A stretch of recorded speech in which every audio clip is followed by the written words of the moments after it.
Hello everyone. आज हम लोग पॉलिटी के कॉन्सेप्ट्स को देखेंगे और उसी के बेसिस पे कुछ एमसीक्यू प्रैक्टिस करेंगे। ठीक है, फिर स्टार्ट करते हैं।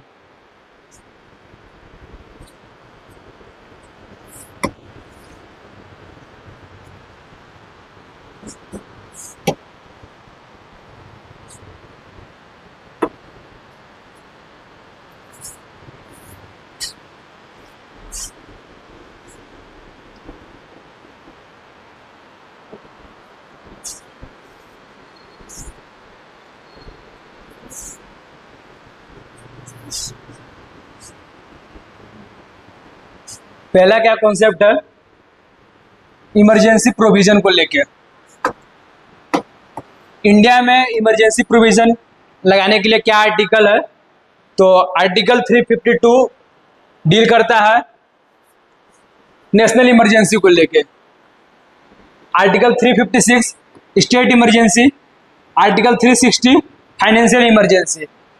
और फाइनेंशियल इमरजेंसी क्या है, आज तक कभी भी लागू नहीं हुआ है। नेशनल इमरजेंसी कब लगाया जा सकता है, जब कोई वार हो कंट्री में,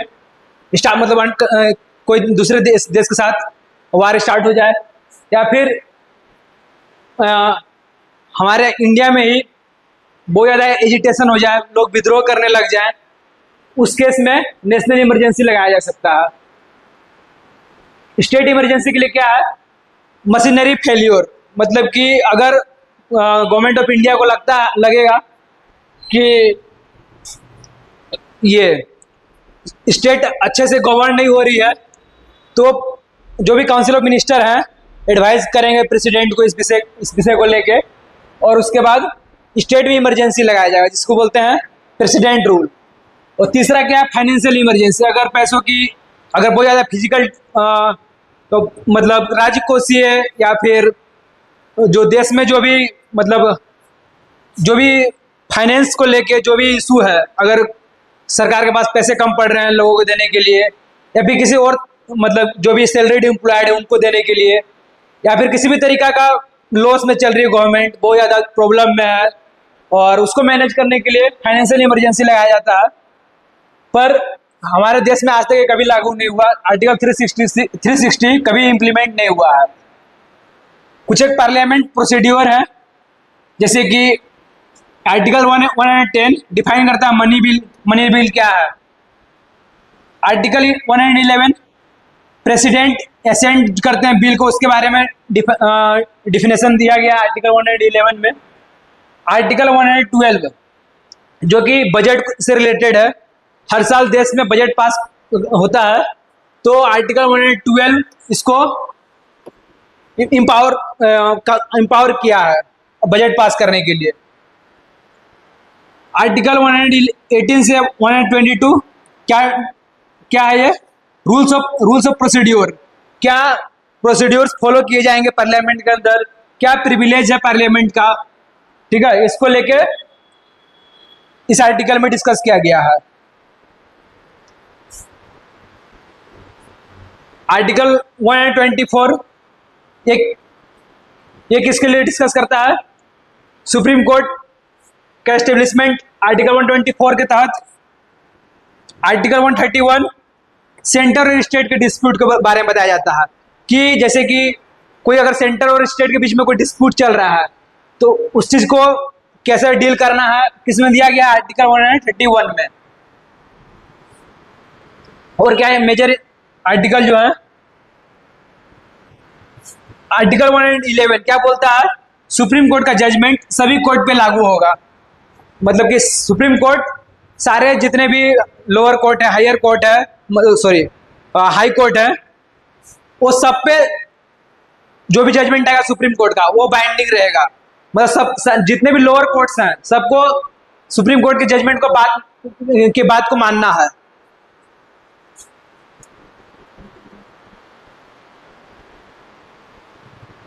और क्या,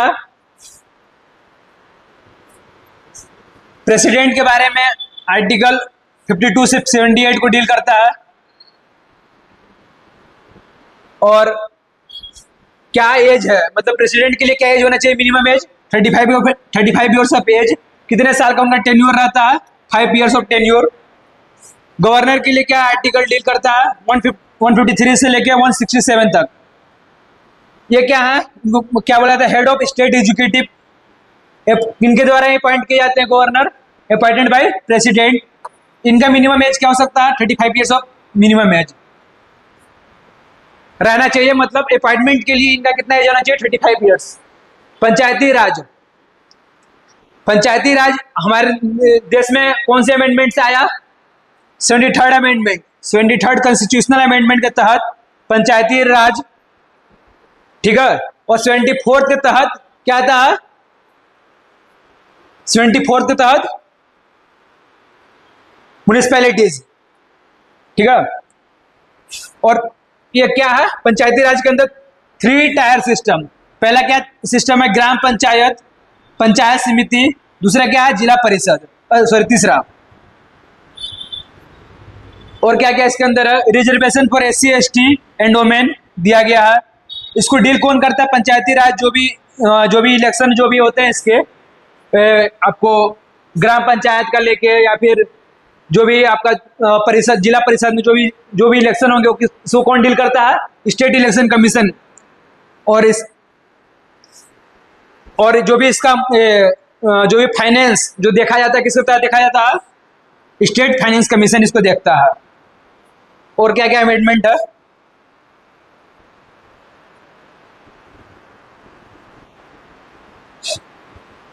parliament can amend, sorry,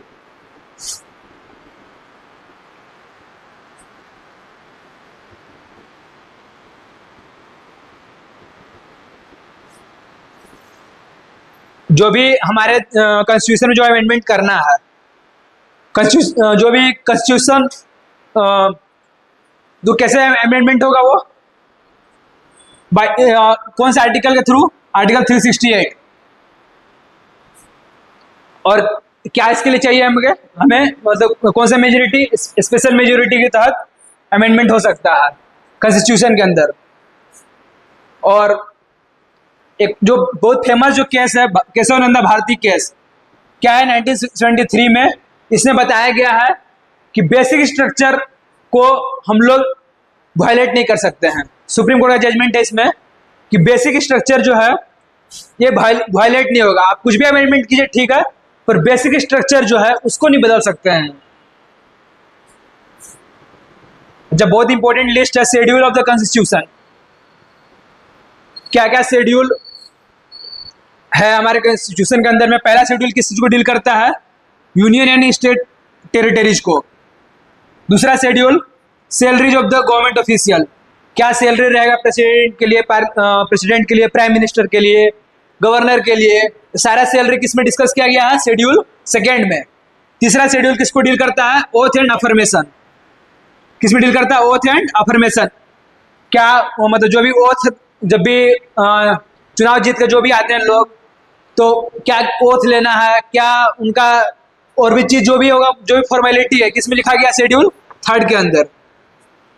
Rajya Sabha में कितने सीट्स जाएंगे, वो कौन सा शेड्यूल डील करता है, वो 4th शेड्यूल के तहत डील किया जाता है। अच्छा, administration of schedule areas and tribes, कुछ एक स्टेट हैं जहां पर जो शेड्यूल एरिया है और ट्राइब को डील करने के लिए कौन सा शेड्यूल है, शेड्यूल 5। और शेड्यूल 6 कौन सा एरिया डील करता है, ट्राइबल एरिया जी, नॉर्थ ईस्ट। नॉर्थ ईस्ट में ये जो है दूसरे राज्य, मतलब कि स्पेसिफिकली जो 6 शेड्यूल जो है नॉर्थ ईस्ट के राज्यों को डील करता है। नॉर्थ ईस्ट में कौन कौन सा, आसाम को डील करते हैं हम लोग 6 शेड्यूल के तहत, आसाम, मेघालय, ठीक है, मेघालय को, त्रिपुरा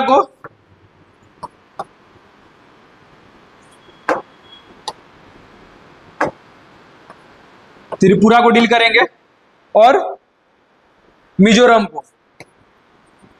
ये 4 राज्य जो है इनको हम लोग डील करते हैं 6 शेड्यूल में, इनके ट्राइबल एरियाज को, ठीक है। यहाँ पर बहुत सारे काउंसिल बनाए जाते हैं, डिस्ट्रिक्ट काउंसिल और अलग अलग तरह के मतलब बहुत ज़्यादा इन लोगों को, मतलब कोई भी जो लॉ बनता है इन लोग के लिए, मतलब गवर्नर लॉ को देखते हैं, यहाँ के लॉ को, मतलब जो पार्लियामेंट का जो लॉ है वो पूरे देश में एक अलग तरीके से लागू होगा। और इन राज्यों में पूरा डिस्कशन होगा, गवर्नर देखेंगे लॉ को, और भी वहाँ के जो भी मेंबर हैं, काउंसिल मेंबर, उनसे भी डिस्कशन होता है। तो इनका थोड़ा सेपरेट लॉ चलता है। ये चारों स्टेट, उसको याद करने के लिए क्या है, एम टी एम, जैसे कि एम पी एम होता है हमारा घड़ी में, एम पी एम, पी की जगह पे टी है यहाँ पे याद करने के लिए, सॉरी। तो ए फॉर आसाम हो गया, एम फॉर मेघालय हो गया, पी की जगह पे टी यूज किए हम लोग, त्रिपुरा के लिए हो गया, एम मिजोरम के लिए हो गया, ठीक है। और क्या union state and concurrent list, क्या है यूनियन स्टेट और कंकरेंट लिस्ट? यूनियन कौन कौन से चीज पे बना सकता है अपना कानून, और स्टेट कौन कौन से लिस्ट पे, मतलब कौन कौन से चीजों पे अपना कानून बनाएगा, वो किस में दिया हुआ है, एक लिस्ट तैयार किया गया है जिसमें यूनियन का लिस्ट होता है, स्टेट का लिस्ट होता है, और एक कंकरेंट लिस्ट होता है जिसमें यूनियन और स्टेट दोनों मिलके नियम बनाएंगे।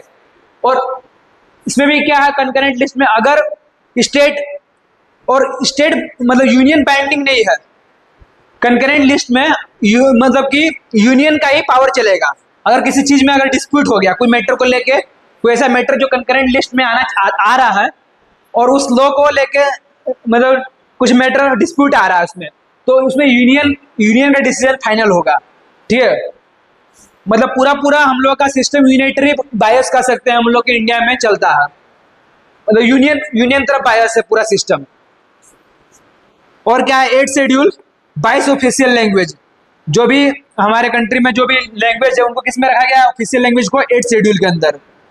और 9 शेड्यूल क्या है, वैसे लॉ जो कि जुडिशियल रिव्यू से, मतलब कि जो जिनमें जुडिशियल रिव्यू लागू नहीं होता है, वो वैसे लॉ को रखा गया है 9 शेड्यूल के अंदर, ठीक है। तीसरा 10 शेड्यूल क्या कहता है, anti defection law. Total 12 schedule हमारे कॉन्स्टिट्यूशन में है। 10 नंबर का जो 10th नंबर शेड्यूल है उसमें क्या डील करते हैं हम लोग, एंटी डिफेक्शन लॉ। जैसे कि हम लोग सुनते होंगे दल बदलू, मतलब कि चुनाव जीते पार्टी चेंज कर लिए, इस टाइप का सीन होता है। तो उस चीज को डील करने के लिए एंटी डिफेक्शन लॉ लगाया गया है। और जैसे ही अगर अपने पार्टी के जो भी विल के, अगर अलग विल के अगेंस्ट अगर बात कर रहे हैं तो पार्टी आपको निकाल भी सकता है। तो उस टाइप का चीजें इसमें डील किया जाता है एंटी डिफेक्शन लॉ के तहत, ठीक है। बाकी क्या है, 11 शेड्यूल 29 सब्जेक्ट्स दिया गया पंचायत को,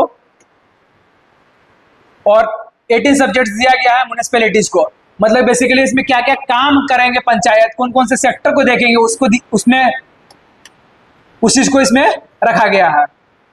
और 18 सब्जेक्ट म्युनिसिपैलिटीज के लिए है। अगला देखते हैं अमेंडमेंट्स हम लोग। 42nd अमेंडमेंट, मिनी कॉन्स्टिट्यूशन इसको माना जाता है। इसके अंदर क्या क्या ऐड हुआ था, सोशलिस्ट और सेकुलर वर्ड ऐड किया गया था 42nd कॉन्स्टिट्यूशन अमेंडमेंट के तहत। 44th सीए क्या किया गया, रिस्ट्रिक्टेड मिसयूज ऑफ इमरजेंसी, मतलब कि इसमें लगाया गया 44th में बहुत सारे चीज जो 42 में लागू कर दिए गए थे उसको वापस से रिवर्स किया गया। और इसमें मतलब कि इमरजेंसी प्रोविजन, पहले क्या था कि इमरजेंसी लागू करने के लिए प्राइम मिनिस्टर किसी से डिस्कस नहीं करते, सीधा इमरजेंसी प्रेसिडेंट से बात करके। पर उसके बाद क्या 44th अमेंडमेंट के तहत कि काउंसिल ऑफ मिनिस्टर जब तक एडवाइस नहीं देंगे, रिटन एडवाइस, तब तक इमरजेंसी प्रोविजन लागू नहीं हो सकता है। और इमरजेंसी प्रोविजन 1 महीने के बाद उसका डिस्कशन होगा पार्लियामेंट में, ठीक है। इस चीज को रखा गया है 44th कॉन्स्टिट्यूशनल अमेंडमेंट के तहत। और भी बहुत सारे लॉ चेंज किए गए हैं इसके अंदर। 52nd इसके अंदर क्या है, सीए के तहत एंटी डिफेक्शन लॉ लाया गया। 61st के तहत क्या किया गया, वोटिंग एज पहले कितना था, 21 ईयर्स, 21 ईयर्स, इसको लाया गया 18 ईयर्स कर दिया गया। कब? 1989 में। कौन सा अमेंडमेंट करके? 61st amendment. ठीक है, 61st अमेंडमेंट किए हम लोग, कॉन्स्टिट्यूशनल अमेंडमेंट एक्ट पास करके, जिसके तहत जो वोटिंग एज था 21 ईयर्स से कम करके 18 ईयर्स कर दिया गया। 69th अमेंडमेंट से क्या आया? दिल्ली असेंबली स्टेटस, दिल्ली को असेंबली का दर्जा दिया गया। ठीक है। 73rd और 74th क्या कहता है? 73rd का तहत पढ़े थे भी हम लोग, पंचायती राज और म्यूनिसिपैलिटीज किसके तहत आया? 74th कॉन्स्टिट्यूशनल अमेंडमेंट के तहत। 91st कॉन्स्टिट्यूशनल अमेंडमेंट के तहत क्या लागू करते हैं हम लोग? काउंसिल ऑफ मिनिस्टर में साइज, जिसे क्या था कि लोग क्या करते थे, जो भी इलेक्टेड मेंबर थे उनको खुश करने के लिए पोर्टफोलियो दे दिया जाता था उनको, कि आप ये पोर्टफोलियो पकड़ लीजिए, जैसे एग्रीकल्चर डिपार्टमेंट हो गया, फाइनेंस पकड़ लीजिए, होम पकड़ लीजिए। तो इसमें हो क्या रहा था कि मतलब कि पार्टी के मेंबर को खुश करने के लिए एक मतलब कि छोटा छोटा डिपार्टमेंट बना दिया जाने लग गया। उसको रोकने के लिए गवर्नमेंट क्या की कि 15% जितना स्ट्रेंथ है लोकसभा का स्ट्रेंथ, लोकसभा का जितना जो स्ट्रेंथ है उसका केवल 15% ही मेंबर रहेंगे, 15% ही लोग काउंसिल ऑफ मिनिस्टर बनेंगे।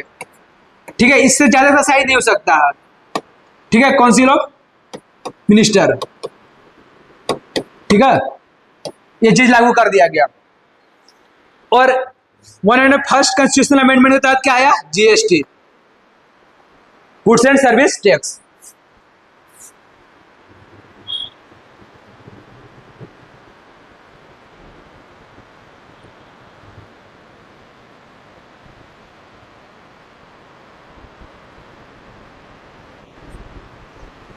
अभी और क्या हम लोग पढ़ रहे हैं? अभी एज, टेन्योर, पावर्स ऑफ की कॉन्स्टिट्यूशनल पोस्ट, क्या क्या पावर्स है और क्या एज रहता है, मतलब इलेक्शन लड़ने के लिए क्या, कितने टेन्योर, कितने साल तक के लिए वो लोग उस पोस्ट पे बने रहते हैं।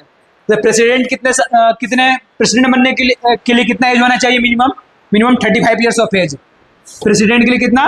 35 ईयर्स ऑफ एज। कितने साल का इनका टेन्योर रहता है? 5 सालों के लिए। ठीक है, क्या कर सकते हैं? ये इमरजेंसी लागू कर सकते हैं। एजुकेटिव पावर इनके पास में, बिल वगैरह पास करने का काम इनका है। ठीक है, अपॉइंटमेंट, मेजर अपॉइंटमेंट लेते हैं ये, मतलब जैसे चीफ जस्टिस ऑफ इंडिया का अपॉइंटमेंट हुआ, इलेक्शन कमीशन ऑफ इंडिया का अपॉइंटमेंट हुआ, सब प्रेसिडेंट के तहत होता है। प्राइम मिनिस्टर बनने के लिए कितना एज चाहिए? 25 ईयर्स मिनिमम। और लीड करते हैं prime minister council of minister को। काउंसिल ऑफ मिनिस्टर को लीड करने का काम किनका है? प्राइम मिनिस्टर का। गवर्नर का कितना मिनिमम एज हो सकता है?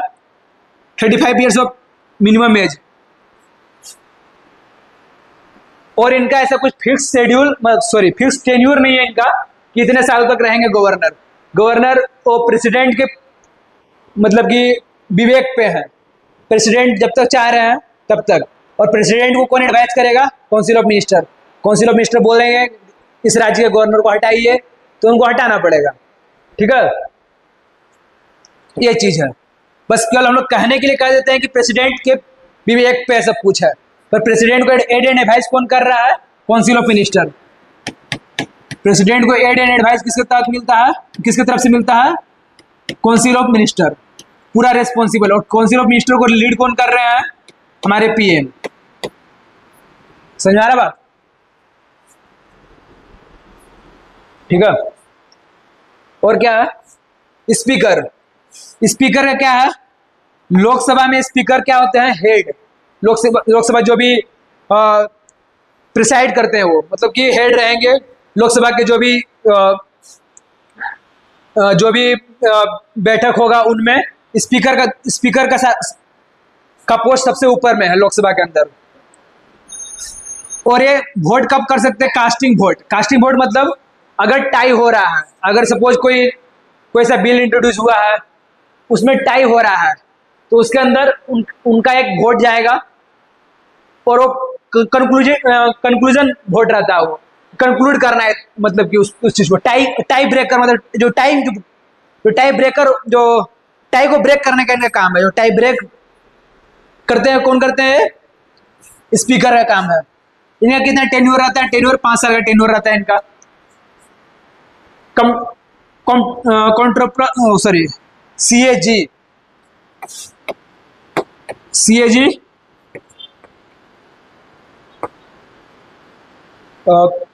क्या इनको प्रोनाउंस, सॉरी मैं बोल नहीं पा रहा हूँ, उनका प्रोनाउंसिएशन नहीं कर पा रहा हूँ उनका फुल फॉर्म का, ठीक है। तो सीएजी की कितना एज रहता है? 65 ईयर्स ऑफ एज, या फिर 6 साल सर्विस में, दोनों में से कोई एक पूरा हो जाए वो हट जाएंगे। इनका क्या काम रहता है? ऑडिट करना गवर्नमेंट अकाउंट को, और जो भी पैसा खर्च हो रहा है गवर्नमेंट का उस पर इनका वॉच रहता है। सुप्रीम कोर्ट का जज, उनका कब रिटायरमेंट है? 65 ईयर्स ऑफ एज।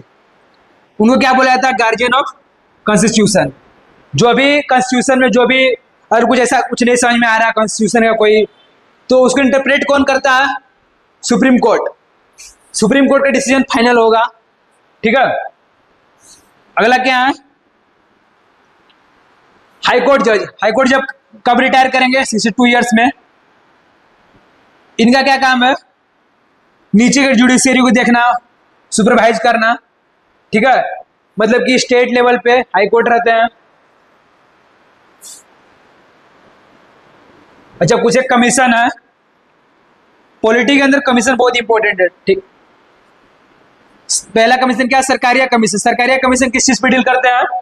सेंटर और स्टेट के रिलेशंस को कैसे रखा जाए उस चीज को लेकर एक कमीशन बना था। तो क्या रिलेशन रहेगा सेंटर और स्टेट के बीच में, ठीक है। उसके बाद पूंजी कमीशन आता है, वो भी सेंटर और स्टेट रिलेशन को फर्दर और बढ़ाया जाता है। क्या क्या चीजें ऐड करना है उसके अंदर। मंडल कमीशन। मंडल कमीशन है क्या रोल है?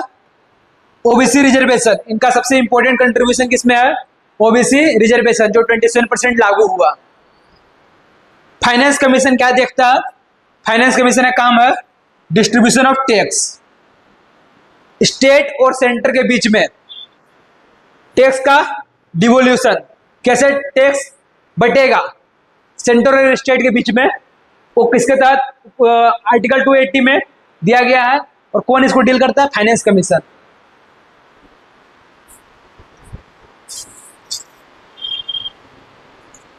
कुछ एक क्वेश्चन कर लेते हैं अभी हम लोग प्रैक्टिस के लिए।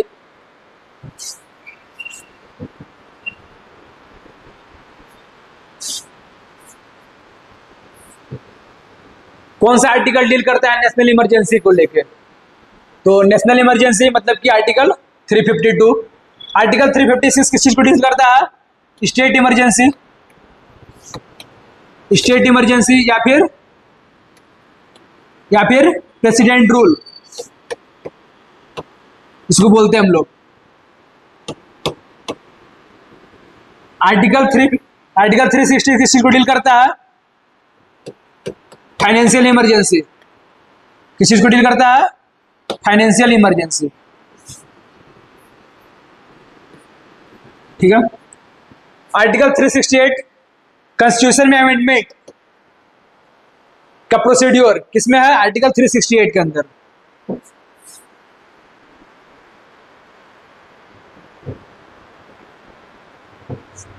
Who decide bill, money bill है कि नहीं है? किसका काम है डिसाइड करने का मनी बिल है कि नहीं है? Speaker of Lok Sabha. President of India कैसे इलेक्ट होते हैं?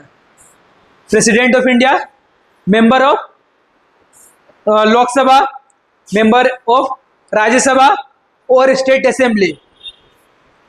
मतलब स्टेट असेंबली में कौन आ गया? हमारे एमएलए। ये तीनों मिलके डिसाइड करेंगे, लोकसभा के मेंबर, राज्यसभा के मेंबर प्लस स्टेट असेंबली, ये तीनों वोट करते हैं किसके इलेक्शन के लिए? प्रेसिडेंट ऑफ इंडिया के इलेक्शन के लिए।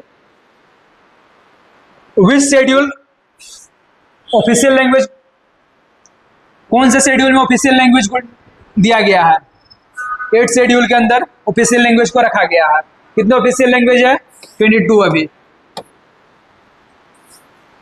7 शेड्यूल किस चीज को डील करता है?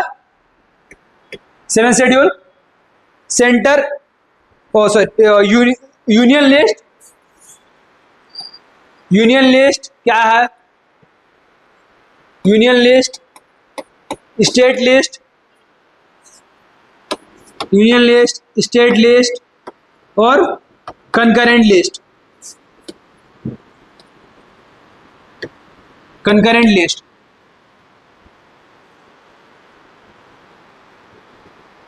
टेंथ शेड्यूल क्या था? Anti defection law. 10th schedule किसके लिए है? Anti defection law. Anti defection law.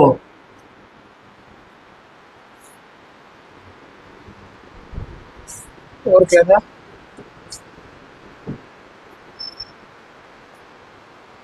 और 9th शेड्यूल किसके लिए है? वैसे लॉ जो कि जुडिशियल रिव्यू से अलग रखेगा, इसको 9th शेड्यूल में रख देना है। Who preside over the joint city of parliament? Who presides over the joint sitting of parliament? अगर ज्वाइंट सिटिंग बैठता है पार्लियामेंट का तो उसको हेड कौन करेगा? Speaker of Lok Sabha. कौन सा आर्टिकल जम्मू एंड कश्मीर को स्पेशल स्टेटस देता था? आर्टिकल 370। आर्टिकल 371 और भी अदर स्टेट्स को, जो भी हमारे नॉर्थ ईस्टर्न स्टेट्स है, उनको कुछ कुछ प्रिविलेज दिया जाता है आर्टिकल 371 के तहत। अभी आर्टिकल 370 क्या है? रिपील कर दिया गया जम्मू एंड कश्मीर से। इसमें स्पेशल स्टेटस दिया जाता था जम्मू एंड कश्मीर को। वहां पर जैसे कि उन लोगों को वहां पर उसको क्या बोलते हैं, रेसिडेंस का, और बहुत सारा रिजर्वेशन था उनको, उसको अभी हटा दिया गया है। अगला क्वेश्चन क्या? Which amendment lowered voting age? कौन से अमेंडमेंट के तहत वोटिंग एज 21 से 18 कर दिया गया? कौन सा अमेंडमेंट था? अमेंडमेंट 61st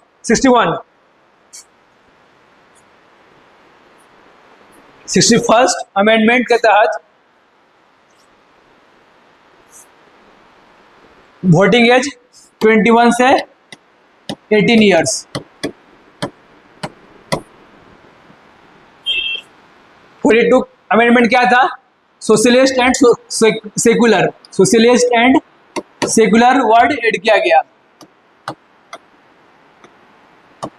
44 से 42 को क्या बोला जाता है? Mini constitution.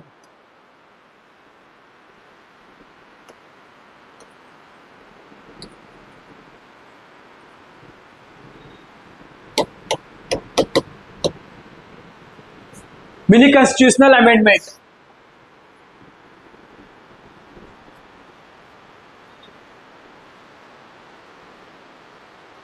और 73 के तहत क्या आया था?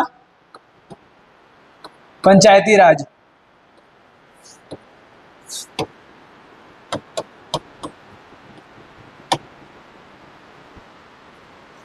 एंटी डिफेक्शन लॉ किस चीज में डील करता, कौन सा शेड्यूल में डील है किया गया?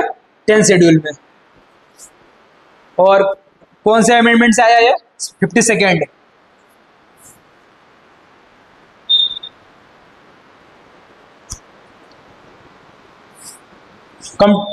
Controller and auditor general of India, इसी को हम प्रोनाउंस नहीं कर पाते, CAG। क्या फुल फॉर्म है ये? Controller and auditor general of India. कौन इनको अपॉइंटमेंट कौन करता है? प्रेसिडेंट। प्रेसिडेंट का काम है इनको अपॉइंट करना। पंचायती राज कौन से अमेंडमेंट के तहत आया था? 73rd और 74 तहत म्यूनिसिपैलिटीज।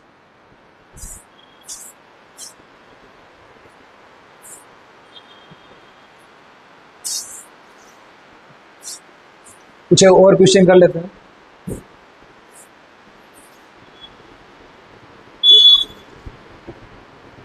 कौन सा आर्टिकल मनी बिल से डील करता है? आर्टिकल 110। आर्टिकल 111 प्रेसिडेंट जो बिल को सेंड करते हैं, बिल को पास करते हैं, 111 में डील है। आर्टिकल 112 बजट, इसको दिया गया बजट को। आर्टिकल 113 क्या, ग्रांट्स को लेके जो भी डिमांड्स करेंगे ग्रांट्स, वो आर्टिकल 113 के अंदर। Maximum gap between two session of parliament can not be more than, कितने दो सेशन ऑफ पार्लियामेंट में मैक्सिमम कितना गैप नहीं हो सकता है, 6 महीने से ज्यादा गैप नहीं हो सकता है। 6 महीने के अंदर पार्लियामेंट का सेशन बैठाना बहुत जरूरी है।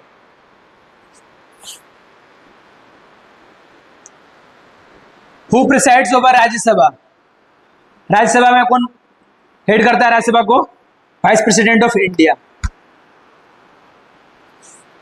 और उनको बोला जाता है x official chairman of Rajya Sabha. The president can proclaim financial emergency, financial emergency कौन से आर्टिकल के तहत आएगा, article 360। Who was the chairman of drafting committee of the constitution, drafting committee of the constitution के चेयरमैन कौन है, B.R. अम्बेडकर कौन थे। और कॉन्स्टिट्यूएंट असेंबली के चेयरमैन कौन थे, प्रेसिडेंट या chairman, doctor Rajendra Prasad. Constituent assembly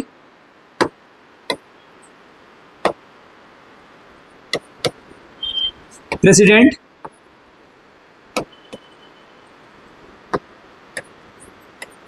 doctor Rajendra Prasad.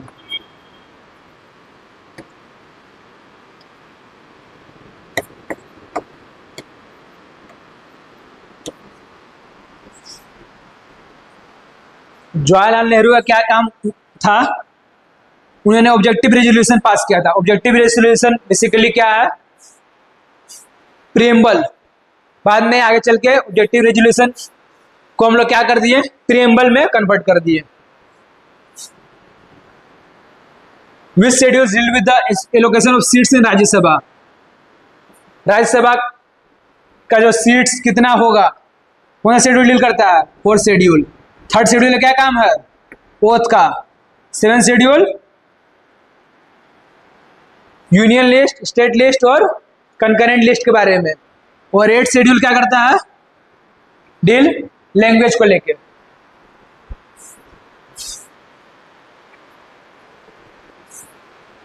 President of India कितने सालों के लिए ऑफिस होल्ड करते हैं, 5 years। और यूएस के अंदर 4 years प्रेसिडेंट का ऑफिस का टेन्योर रहता है। गार्जियन ऑफ द कॉन्स्टिट्यूशन किनको बोला गया है, सुप्रीम कोर्ट को।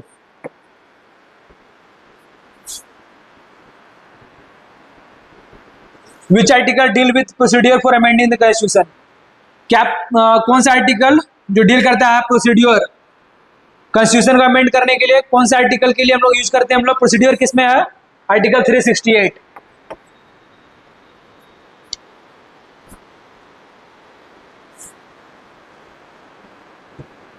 अच्छा, बहुत इंपॉर्टेंट है, हम लोग कॉन्स्टिट्यूशन में क्या चीज कहां से बोरो किए हैं। जैसे कि यूएसए से क्या लिया गया है, जुडिशियल रिव्यू का कॉन्सेप्ट। जो हमारे देश में जो सुप्रीम कोर्ट कोई अगर लॉ पास होता है, अगर वो लॉ अगर सुप्रीम कोर्ट का लगेगा नहीं ये लोगों के हित में नहीं है, तो उसको क्या करेगा, उसको खारिज कर देगा, लॉ को क्या कर देगा, नल। किसके तहत, जुडिशियल रिव्यू। और इसको हम लोग अपने कॉन्स्टिट्यूशन में कहां से बोरो किए हैं, कॉन्स्टिट्यूशन में नहीं कॉन्सेप्ट है, मतलब जुडिशियल रिव्यू का कहां से बोरो किया गया है, ये यूएस का कॉन्सेप्ट है, ये यूएस का।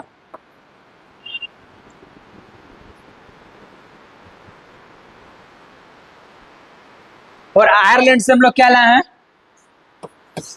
आयरलैंड के कॉन्स्टिट्यूशन से क्या लाए हम लोग, क्या बोरो किए हैं, डीपीएसपी। डीपीएसपी क्या है, directive principle of state policy, directive principle of directive principle of state policy. इसमें क्या होता है, इसमें directive principle of state policy basically इसके अंदर हम लोग डीपीएसपी गवर्नमेंट को इम्पावर करता है कि आप लोगों के हित में कानून बनाइए। और अगर जैसे कि रिजर्वेशन हुआ तो एक तो हम लोग क्या हमारा क्या कॉन्स्टिट्यूशन है, right to equality. Right to equality मतलब उसके अंदर सबको इक्वली ट्रीट करना है। पर डीपीएसपी क्या कहता है कि जो लोग छूट गए, जो लोग बैकवर्ड रह गए, उनको एक अलग से आप एफर्ट दीजिए, अलग से एफर्ट लगाइए उन लोगों के अपलिफ्ट करने के लिए। जैसे कि ओमेन को लेके, ओमेन लोगों को बहुत जगह पे क्या है, बहुत ज़्यादा अपॉर्चुनिटी नहीं मिलता है, ठीक है। उनको हमेशा, जैसे हमारा सोसाइटी क्या है, पेट्रियार्कल सोसाइटी है, इसमें मेन को ज़्यादा तवज्जो दिया जाएगा, उनको हमेशा ऊपर रखा जाएगा। तो वो सब चीज़ को मतलब कम करने के लिए जो directive principle of state policy government को एम्पावर करता है कि आप जो बैकवर्ड हो गए, जो थोड़ा उनका अपलिफ्टमेंट नहीं हो पाया, तो उनका अपलिफ्ट कीजिए, उनको इक्वल अपॉर्चुनिटी दीजिए। उसके लिए हम लोग रिजर्वेशन लेके आए। वोमेन के लिए बहुत तरह का रिजर्वेशन है बहुत जगहों पे। और भी चीज़ें जैसे कि फी स्ट्रक्चर वगैरह में देखेंगे आप लोग कि गर्ल्स लोग का फी स्ट्रक्चर कम रहता है कहीं बहुत सारे इंस्टीट्यूट्स में। तो बस क्या है कि उनको बेसिकली अपलिफ्ट करने का काम है।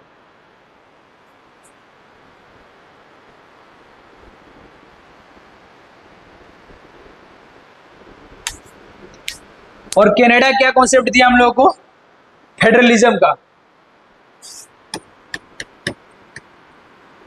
फेडरलिज्म का कॉन्सेप्ट किससे आया है, कनाडा से। मतलब कि स्टेट और सेंटर के बीच में हम लोग किससे डील करते हैं, फेडरलिज्म।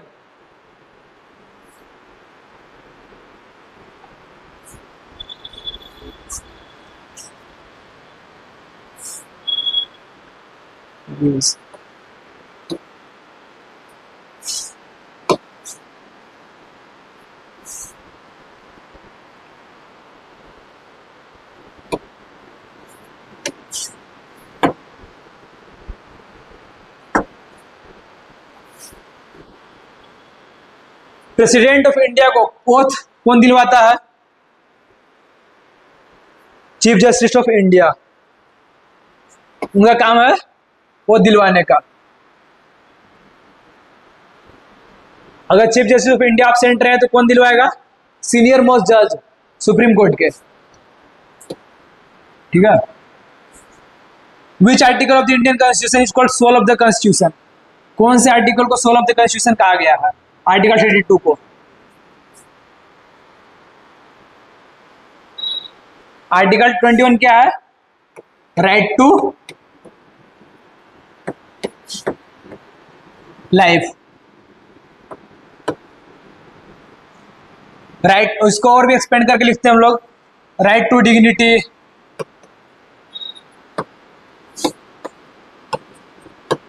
राइट टू डिग्निटी भी आएगा इसी के अंदर, right to privacy,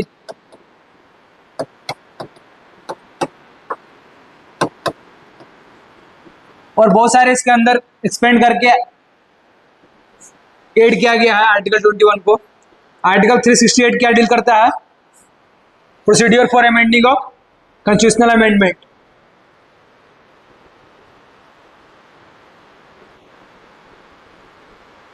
maximum strength कितना हो सकता है लोकसभा का, 552, और अभी करेंटली कितना है, 545। Who can dissolve the Lok Sabha, Lok Sabha को कौन डिजोल्व कर सकता है, प्रेसिडेंट। कौन सा कॉन्स्टिट्यूशनल अमेंडमेंट था, जीएसटी आया 101।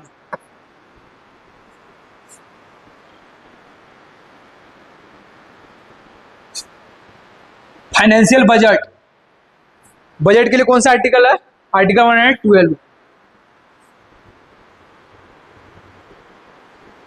110 किसके लिए? 110 जो आर्टिकल किसके लिए है? Money bill. आर्टिकल जो एसेंट मिलता है, प्रेसिडेंट एसेंट, आर्टिकल 111 से प्रेसिडेंट एसेंट बिल को मिलता है जो। और क्या आर्टिकल 113 ग्रांट्स के लिए, जो भी ग्रांट्स चाहिए।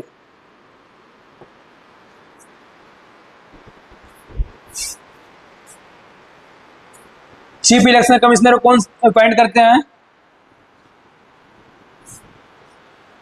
President.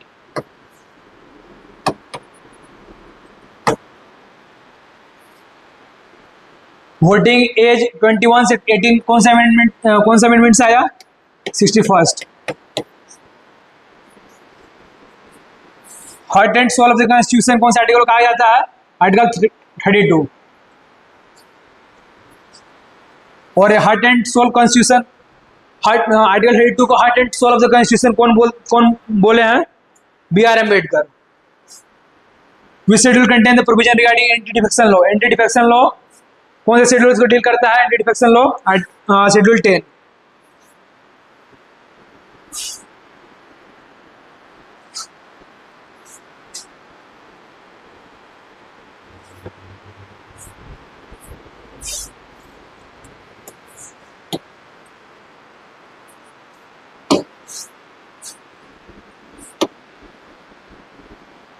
Maximum strength of the Rajya Sabha कितना हो सकता है? मैक्सिमम स्ट्रेंथ राज्यसभा का 245।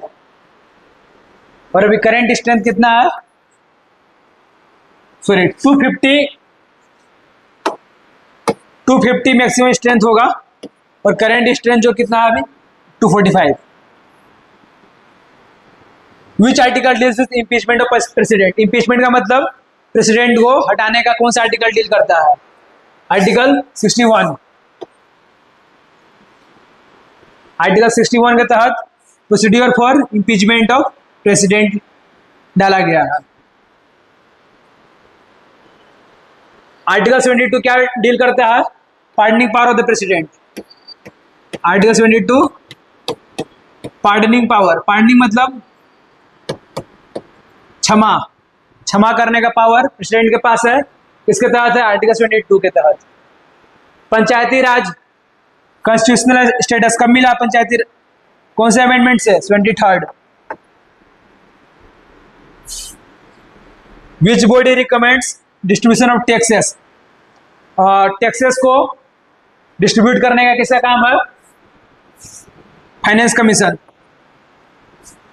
नीति आयोग का क्या काम है?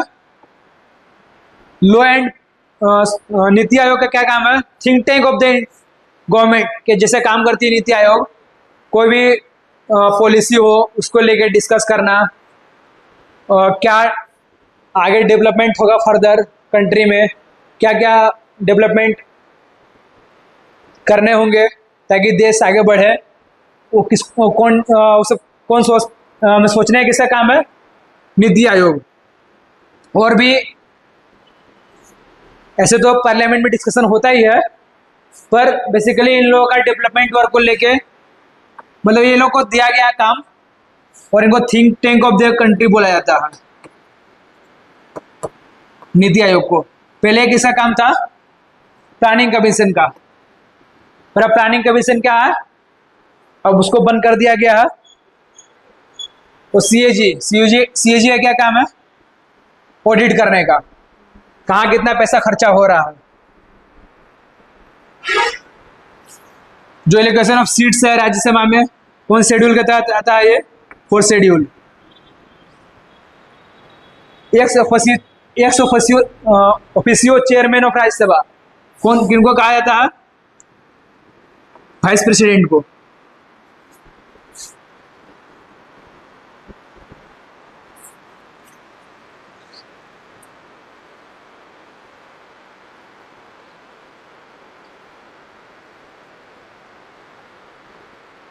अगला क्वेश्चन क्या? Which amendment is called mini constitution?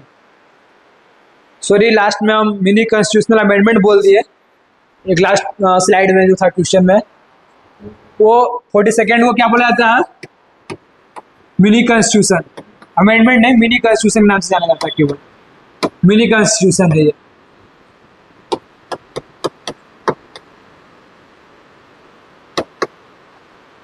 Forty second constitutional amendment.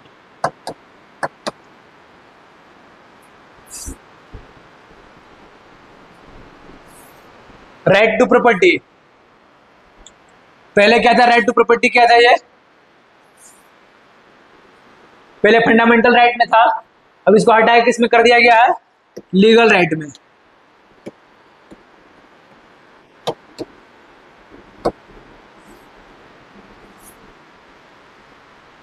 Which articles deals with president pardon?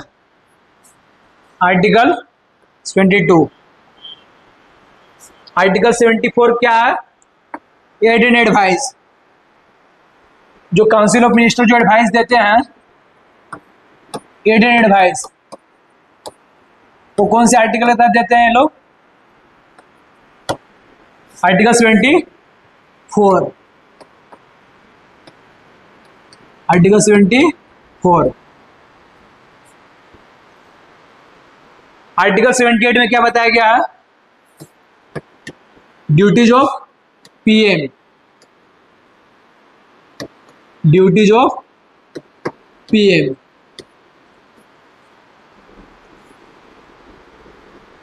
Article 76 attorney general of India, attorney general of India.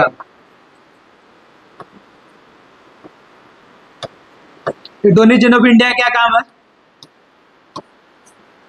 ये गवर्नमेंट ऑफ इंडिया को, जैसे कोई भी लीगल कोई मैटर चल रहा है कोर्ट के अंदर, तो उसके लिए कौन जाएंगे लड़ने के लिए?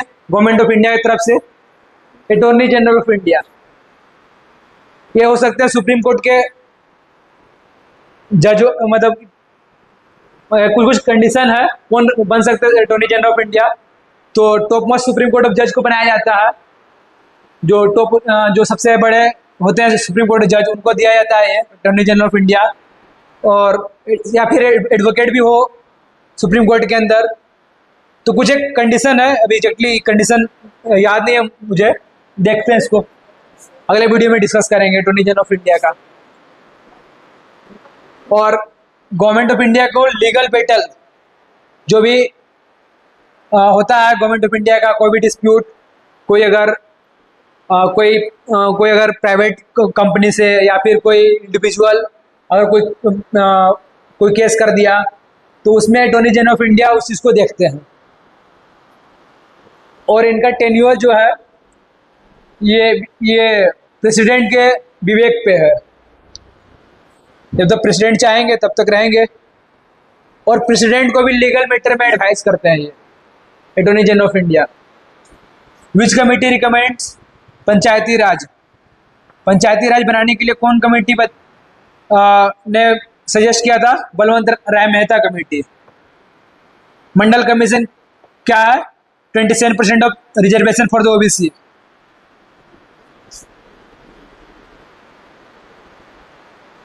और सरकारिया कमीशन क्या था? स्टेट और सेंटर के रिलेशन के लिए।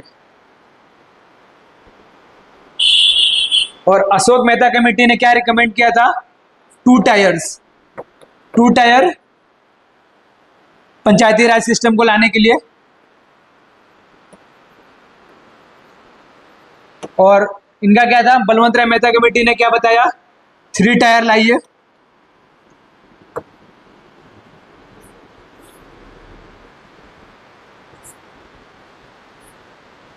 ठीक है, आज यहीं तक रहने देते हैं, फिर नेक्स्ट वीडियो में और भी चीज डिस्कस करेंगे हम लोग। ठीक है, thank you for watching. Please do subscribe, like, share and comment. Thank you.